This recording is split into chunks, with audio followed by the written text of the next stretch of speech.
Welcome to the Deep Dive. Today, we've got a really fantastic stack of material. It's a framework often called the 8 Golden Rules for Success in business and life. And this isn't just, a list of nice-sounding phrases. We're talking about core principles. Yeah, really core. Things that promise to, radically overhaul how you approach your daily actions, your long-term strategy, even your internal motivation. That's absolutely right. If you really look closely at the sources behind this, the main idea, the thesis, is that achievement. Yep. It isn't just luck. It's not a fluke. Right. It's the almost inevitable result of doing things systematically, consistently. So our mission today really is to get past the usual cliches and distill exactly how these 8 rules can guide you toward that consistency, that excellence we're all aiming for. Okay, let's unpack this then. We're going to explore this whole framework, and we'll start where, honestly, a lot of people stumble. The overlooked details. This is the small stuff. Exactly. Starting micro, connecting those tiny behaviors to who you actually become, your identity. And then we'll wrap up by tackling maybe the biggest paradox in business, the true nature of risk. Sounds like a plan. Okay, so rule number 1. It sounds, deceptively simple. The power of focusing on small things. Most of us, I think, we're kind of conditioned to chase the big wins, right? The huge deal, the viral product launch. The home runs. Yeah. But the source material really insists that the real difference between people who succeed long-term and those who just plateau, it's their mastery of the minor details. It is counterintuitive, isn't it? Because those small details, they rarely feel urgent. No, never. No, why worry about a quick email reply when I've got this massive proposal due? Yeah. But it's those small, repeating actions. They build the structural integrity of your reputation, your work. Right. Like, think about the cumulative effect. Responding to every email within, say, 2 hours. Or proofreading something 3 times, not just once. Exactly. Little things. Individually, maybe they save you 10 minutes. Maybe they prevent one small error. But stack them up. Yeah. That's where the magic is. You build this reputation. You become reliable, thorough. You don't ask for that label. You earn it. Repetition by repetition. Precisely. And this is where we need to maybe pause and add a little challenge, I think. Okay. It's easy to say, focus on small things, but the real struggle is figuring out which small things actually matter. Ah, good point. It's not just being busy. No, not administrative busy work. We're talking about the non-negotiable minimums, those small, consistent efforts that directly impact trust, quality, relationships. That distinction is absolutely crucial. Okay, so if rule 1 is about that consistency in action, rule 5 jumps straight to the outcome. How you spend your time declares who you are. Yes, this connects directly. It brings the action right back to, your identity. This is, I find, one of the most powerful rules because it just strips away all the self-deception. Yeah. If those small efforts stack up day after day, then how you allocate your 24 hours. That is the clearest statement you can possibly make about your future self. Well, You can say you want to be, I don't know, a knowledgeable leader, but if you spend 0 time actually reading or attending industry events or doing any deep work, then it's just a wish. it's a fantasy, exactly. Your schedule tells the real story. It's like holding up a harsh mirror, isn't it? If you honestly audit your time, just for the last week, not what you plan to do. No, what you actually did. Right. You are literally looking at the blueprint for who you will be in 5 years. The sources really highlight this. Individuals who feel lost or stagnant, often if they look back, their time has just been scattered, wasted on things that don't really build anything. Okay, so the practical takeaway here. Perform a time audit. Seriously, don't judge it, not initially. Just record it. Just the facts. Just the facts. And if you see, say, 80% of your free time is spent on passive consumption, scrolling, binge watching, you immediately know that knowledge building or physical health, they aren't actual priority behaviors, regardless of what you tell yourself. And that clarity. That's powerful. It is, because then you can redefine those non-negotiable small actions from Rule 1 and consciously slot them into your schedule. Make time for what actually matters for the identity you want. Okay, moving from those daily habits to more internal stuff, fortitude. Let's tackle the big one. Failure. Ah, yes, the F word in business. Exactly. Rule 3 frames it so powerfully. Failure. A transformative power. We're so culturally wired, I think, to see failure as shame or finality, like game over. Right. But successful people, consistently, they flip that script entirely. The mindset shift required is it's massive. You have to stop seeing failure as an identity statement. It's not, I failed, it's this strategy failed or this approach didn't work. It becomes a factual transactional event. Okay. And the source material is really, really adamant about this. Failure is the highest value data you can possibly acquire. High value data. I like that. It's a precise map of what not to do, which, if you think about it, saves enormous time and resources on your next try. That makes sense in theory. Mm-hmm. But how do you actually, extract that data? Because usually when a project tanks, the instinct is just Sweep it under the rug. yeah, pretend it didn't happen, move on fast, avoid the discomfort. You need a system, a disciplined approach, like a failure post-mortem ritual. Okay. When something goes wrong, you don't just react emotionally. You set aside structured time. You ask specific questions. What was the actual goal here? What assumption did we make that turned out to be false? What is the one key lesson we can document right now to prevent this specific error from happening again? So it's structured reflection. Yes, it requires discipline. You have to consciously transform that negative energy, the embarrassment, the frustration, into focused fuel for the next attempt, the subsequent success. That discipline, that ability to look inward, critically, constructively. It leads us right into Rule 6, doesn't it? Your authenticity, something never compromise. Yeah. Especially in business, maybe in life generally too. There's such intense pressure sometimes to just conform. Oh, absolutely. Fit the corporate style, echo the boss's opinions, adopt the industry jargon. Groupthink. Yeah, groupthink. And compromising your authenticity feels, well, it feels safe in the short term, doesn't it? Safer, yeah. Less friction. You stop challenging that bad idea from the boss. You start using language that feels a bit off just to blend in. And the consequences. You dilute your unique value, your specific contribution, what makes you different. And if you compromise that true self, your unique experiences, your genuine beliefs, your perspective, you end up presenting a version of yourself that's, well, kind of generic. Irreplaceable. Replaceable. Ouch. Exactly. Real success, the kind that lasts and brings deep satisfaction. It comes from being irreplaceable. Your specific mix of skills, values, perspective, that's your competitive edge. Yeah. Nobody else has that exact combination. You're trying to mimic others. You trade that unique strength for temporary comfort. It's a bad trade long term.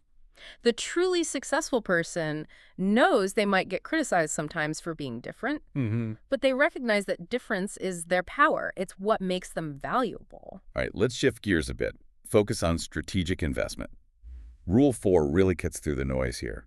Gold lasts a moment, knowledge lasts a lifetime. The default thinking often is financial wealth, right? Stocks, real estate. The tangible assets. Yeah. But this rule forces us to prioritize something else, intellectual capital. It's a critical distinction. Financial capital can be volatile. It can disappear overnight. But knowledge is sticky. Sticky. How so? It stays with you. It can't be taxed away or confiscated or devalued by a market crash in the same way. The deepest, most secure investment you can ever make is in yourself. Okay. And not just learning one skill, but mastering the ability to learn itself. That's the key. Why the ability to learn specifically? Because we live in an era where technologies markets everything, it changes so fast. Maybe every 5 years, the landscape looks different. Adaptability is the ultimate hedge against becoming obsolete. Right, so relying just on money isn't enough. Not if the rules of the game change. Someone with static wealth can be vulnerable, but the person who consistently invests in gaining new skills, new knowledge, they always maintain the option to pivot, to innovate, to thrive, regardless of the economy. Okay, so specificity matters here too, right? We're not just talking about, like, reading a random self-help book. Definitely not. It's about deliberate, structured self-improvement, investing real time, maybe real resources into mastering a new field, or getting very specific, experience-driven knowledge, the kind that lets you connect dots other people miss. It's like compound interest for your brain. That's a great way to put it. Money can generate more money, sure, but knowledge generates options. It generates resilience. It's the ultimate form of sustainable wealth, really. Okay, so you've built up this knowledge, this intellectual capital. How do you use it effectively? How do you influence the world around you, your team, your partners? Rule 2 is crucial here. Inspire. Don't attack beliefs. Yes. This is where a lot of smart people stumble. How so? Because if you have clear data or this compelling new perspective you've worked hard to gain, the temptation is strong. You want to just Force it on others. Tell them they're wrong. Look at the facts. It's obvious. Exactly. But that temptation, that's the trap.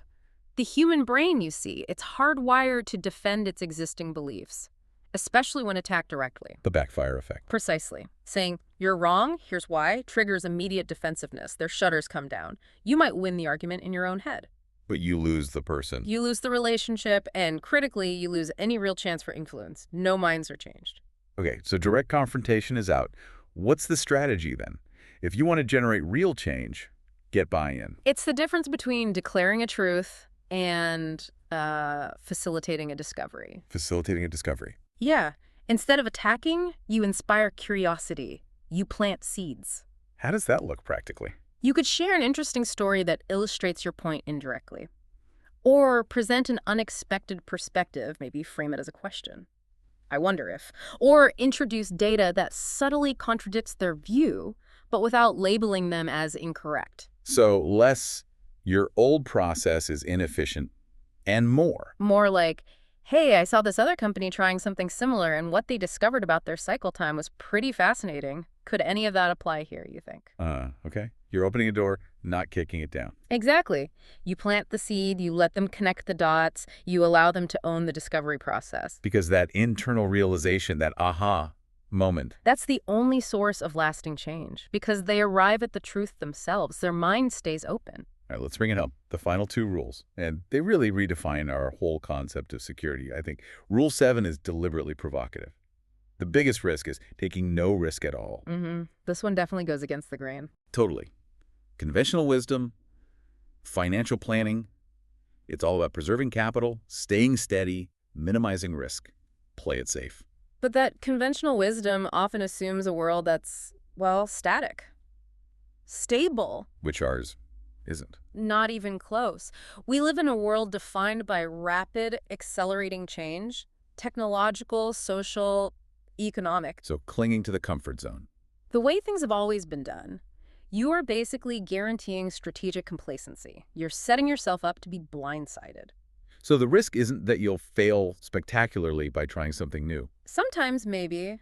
But the bigger, more insidious risk is that you just drift slowly, gently, towards irrelevance.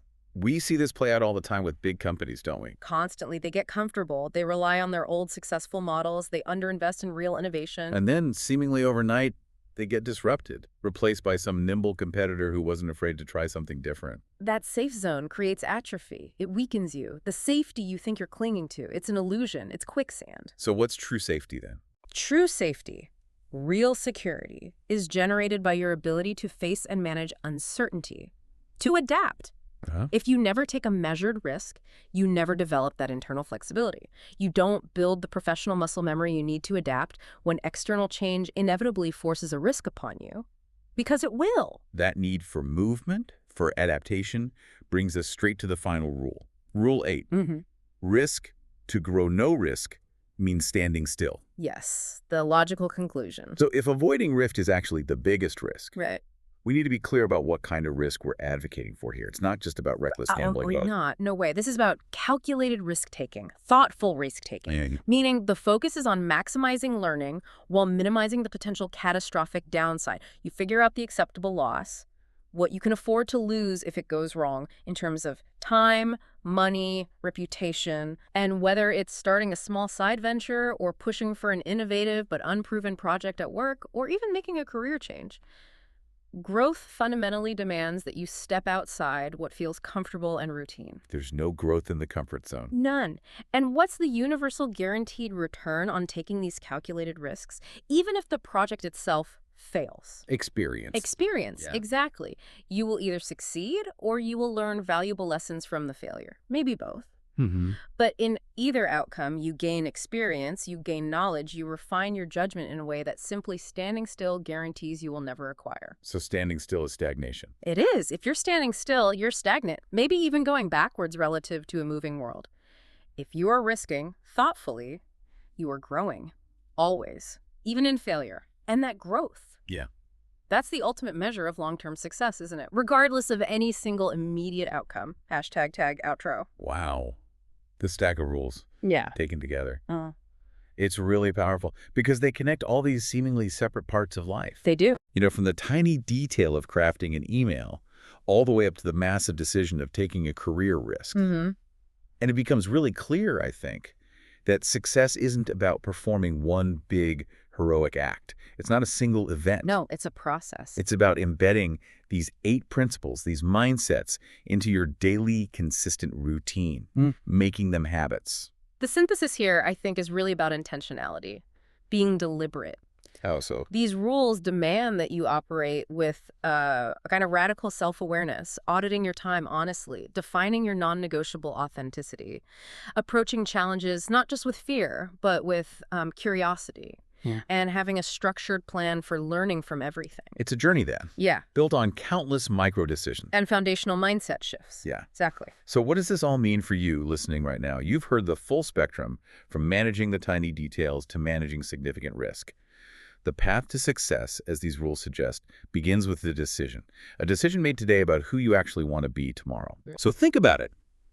Out of these 8 principles we've unpacked, from focusing on those crucial small things, to reframing failure, to embracing calculated risk, which one resonates most powerfully with you right now? Where do you feel the most friction or the biggest opportunity? And then, the key question, what single consistent action are you willing to take starting this week to actually apply that principle? Just one thing. That action, however small it feels. That's where your deep dive truly begins.